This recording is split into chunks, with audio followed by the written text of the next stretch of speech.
आप आराम से बैठकर इस वीडियो को देख रहे हैं, मगर मैं आपको कहूं, आज जिस जगह पर आप अभी बैठे हो वो जमीन आज से करोड़ों साल पहले 8,500 डिग्री के तापमान से उबल रही थी, या जिस जगह पर आप बैठे हैं वो जगह लाखों सालों तक बर्फ से ढकी हुई थी। ये दोनों बातें सच हैं। इस 15 मिनट की वीडियो के अंदर आप पृथ्वी के 450 करोड़ साल के सफर को देखने वाले हैं। जिस जगह आज हमारा सौरमंडल है, वहाँ विभिन्न प्रकार की गैस और धूल के बादल हुआ करते थे। वैज्ञानिकों के मुताबिक इन धूल के बादलों से दूर एक तारा हुआ करता था। वक्त के साथ साथ उस तारे की ऊर्जा कम होने लगी, जिसके कारण उसके अंदर एक विशाल विस्फोट हुआ। विस्फोट की वजह से अंतरिक्ष की ये धूल एक दूसरे से दबने लगी। इस दौरान बादलों में स्थित धूल के कण दबाव और गर्मी के कारण बड़े उल्कापिंड और पत्थरों में परिवर्तित हो चुके थे, और इसी दबाव की वजह से इन बादलों में स्थित रेडियो एक्टिव पदार्थ ने ग्रेविटी का निर्माण किया। इस ग्रेविटी के कारण बीच में हाइड्रोजन और हीलियम इकट्ठा होने लगे। बीच के इस भयंकर दबाव के कारण एक विशाल विस्फोट हुआ, और इसी विस्फोट के कारण हमारे सूरज का जन्म हुआ। अंतरिक्ष में फैले एस्ट्रॉयड यानी क्षुद्र ग्रहों में भारी वजन की वजह से सूरज के करीब आकर सूरज की परिक्रमा करने लगे।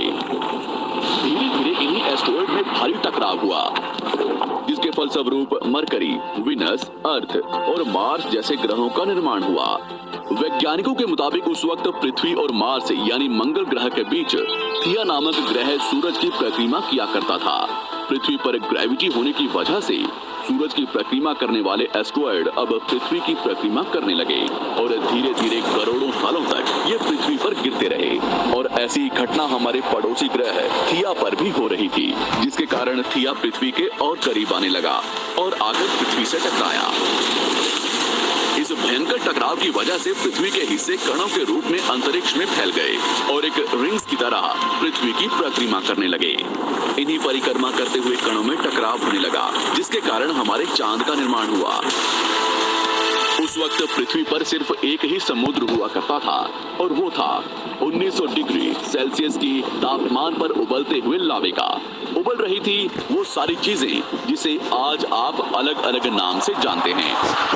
वक्त के साथ साथ पृथ्वी धीरे धीरे ठंडी हो रही थी, जिसके कारण पृथ्वी के भारी तत्व जैसे धातु और रेडियो एक्टिव पदार्थ पृथ्वी के केंद्र में जाकर इकट्ठा हो गए, और हल्के पदार्थ पृथ्वी की सतह पर आ गए। लाखों सालों तक पृथ्वी पर उल्कापिंडों की बरसात हुई, और इन गिरते हुए उल्कापिंडों में जमा था नमक, मिनरल्स और पानी। करोड़ों सालों तक इन उल्कापिंडों की बरसात होती रही, और धीरे धीरे पृथ्वी की ऊपरी सतह पानी से ढकने लगी। वैज्ञानिकों के मुताबिक यही वो वक्त था जब दूर गहरे पानी के अंदर निकलते ज्वालामुखियों से पहली बार सूक्ष्म जीवों का निर्माण हुआ। लाखों सालों बाद एक वक्त ऐसा आया जब पृथ्वी की पूरी सतह पानी से ढक चुकी थी। हमारी पृथ्वी के सबसे अंदर का कोर रेडियो एक्टिव पदार्थ से बने होने की वजह से हरदम गर्म होता रहता है, लेकिन जब भी पृथ्वी की ऊपरी जमीन ठंडी हो जाती है, तब पृथ्वी के अंदर की गर्मी बाहर नहीं निकल पाती, जिसके कारण ज्वालामुखियों का निर्माण होता है। और उस वक्त कुछ ऐसा ही हुआ। पानी से ढकी हुई पृथ्वी पर हजारों की तादाद में ज्वालामुखी निकलने लगे, और आने वाले लाखों सालों तक इन ज्वालामुखियों का निकलना जारी रहा, जिससे पानी के ऊपर जमीन का निर्माण हो रहा था। इस वक्त भी पृथ्वी पर वातावरण ना होने की वजह से अंतरिक्ष से उल्कापिंडों की बरसात हो रही थी। आज से लगभग 300 करोड़ साल पहले पृथ्वी पर ऐसा वक्त आया जब पृथ्वी का वातावरण लगभग स्थिर होने लगा था। ज्वालामुखी निकलने धीरे हो गए थे, और पृथ्वी का एक दिन 12 घंटे का हुआ करता था। साल बीतते गए, और धीरे धीरे ये सूक्ष्म जीव विकसित होते गए और समूह में रहने लगे। आज से लगभग 250 करोड़ साल पहले पहली बार पृथ्वी पर ऐसे जीवों का निर्माण हुआ जो जीने के लिए ये पानी के अंदर के मिनरल्स यानी खनिज पदार्थ और धूप का का इस्तेमाल करते थे और मल त्याग के रूप में ऑक्सीजन बाहर निकालते थे। इस वक्त तक पृथ्वी पर ज्यादातर ज्वालामुखी निकलने बंद हो चुके थे और इन माइक्रोबैक्टीरिया की वजह से वातावरण में ऑक्सीजन की मात्रा बढ़ रही थी। वातावरण में ऑक्सीजन बढ़ने की वजह से पृथ्वी का वायुमंडल बनना शुरू हुआ और आने वाले हजारों सालों तक वातावरण में ऑक्सीजन की मात्रा बढ़ती रही, जिसकी वजह से पृथ्वी के ज्यादातर हिस्सों में ये सूक्ष्म जीव फैल गए। हजारों सालों बाद एक वक्त ऐसा आया जब पृथ्वी में ज्यादा ऑक्सीजन बढ़ने के कारण ये सूक्ष्म जीव मरने शुरू हो गए। उस वक्त तक पृथ्वी का वातावरण ठंडा होने के साथ साथ ऑक्सीजन से भी भर चुका था, जिसके कारण जमीन और वातावरण में स्थित आयरन यानी लोहे के मिनरल्स पानी में स्थित ऑक्सीजन से रिएक्ट होने लगे और एक वक्त ऐसा आया जब पृथ्वी की जमीन आज के मार्स के जैसे लाल हो चुकी थी।